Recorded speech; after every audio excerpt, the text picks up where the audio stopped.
watching WKBN 27 First News, where your news comes first. Now in high definition. Well, today in our Family Focus segment, we're talking about keeping your kids healthy when you send them off to school or daycare with all those extra germs. Not easy, is it? Joining us now is Dr. Michael Sevilla.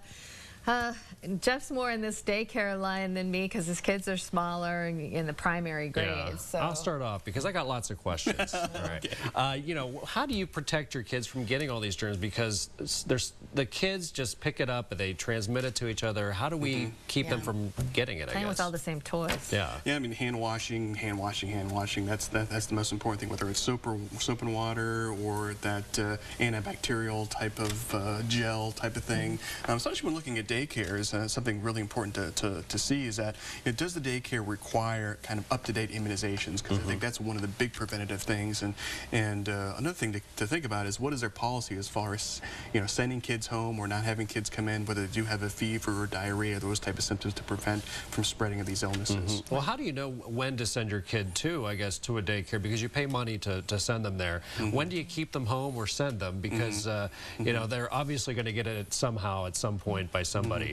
So I get a lot of questions about temperature, and what I tell parents is 101 is kind of my cutoff point, and says, is there something going on as far as a respiratory infection, ear infection, that type of thing, and if they're having any kind of stomach symptoms, diarrhea, that's something that I tell parents too, that maybe just keep them home. When you think of college-age kids, this becomes an issue too, because we're getting close to the finals, and they're coming home for the holidays, and they're cramming all these things in, and this is where you hear a lot of kids get sick. They go down now because of the stress. And is there anything a parent can do?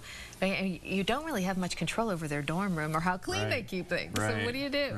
Well, probably the most important thing is to make sure they get enough rest, they get enough sleep so they can recharge.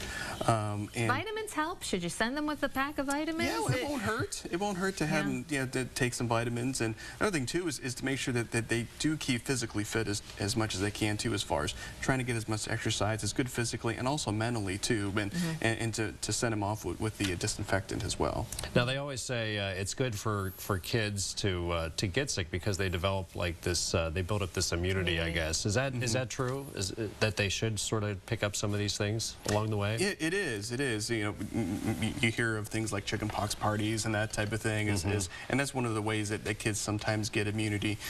So sometimes some of these illnesses can help their systems get antibodies and immunity to some of these illnesses. All right, and parents too, how do we protect ourselves because the kids are sneezing on us? I was joking. I said send them to grandma's house. Yeah, that's right. That's about the only way to do it. Yeah. That's about it, I guess, right? Just deal with it. Just the same steps. So it's tougher for parents too, of course. All right. Dr. Sevilla, we appreciate you coming in as always, and always some good tips. Okay. So. Thank you.